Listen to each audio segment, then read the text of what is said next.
Is your digital wallet truly limitless? We're all familiar with the convenience of e-wallets, but have you ever found yourself wondering if your GrabPay balance can bridge the gap to a DuitNow recipient?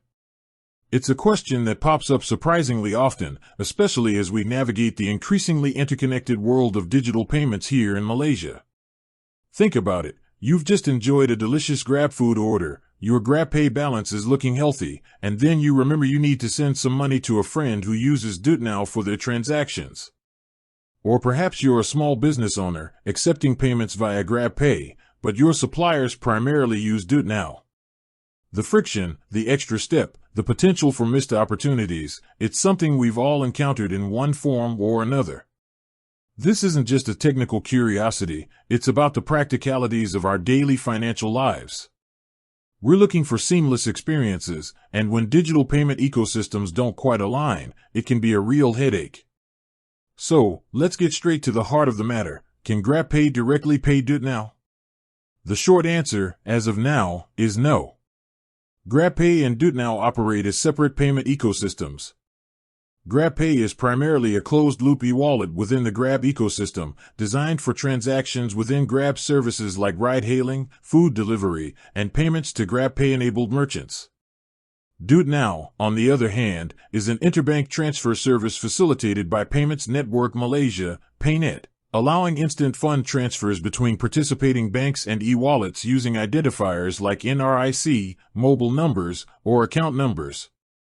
They are built on different underlying infrastructures and serve different primary functions. This means you can't simply open your GrabPay app, enter a DuitNow ID, and send money directly. It's not like transferring money between two different bank accounts via online banking, which is precisely what DuitNow facilitates across various financial institutions. However, no doesn't mean impossible when it comes to moving your funds around. While direct transfer isn't an option, there are workarounds that allow you to effectively bridge the gap.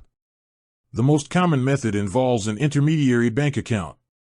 You would first cash out your GrabPay balance to a linked bank account. Once the funds are in your bank account, you can then initiate a DuitNow transfer from your bank to the desired DuitNow recipient. This adds an extra step, but it's a reliable way to move your funds. Another potential avenue, though less direct, involves certain third-party payment platforms or e-wallets that might have integrations with both GrabPay, for topping up their own wallet, and DuitNow, for outward transfers. However, this would depend on the specific platform's functionalities and any associated fees. Always check the terms and conditions and any charges before using such services. It's clear that while the digital payment landscape in Malaysia is rapidly evolving, there are still these distinct boundaries. The push for greater interoperability is constant, and perhaps in the future, we'll see more direct connections between different e-wallets and interbank transfer systems. For now, understanding the current limitations and the available workarounds is key to managing your digital finances effectively. With that said, thanks for watching, and until next time.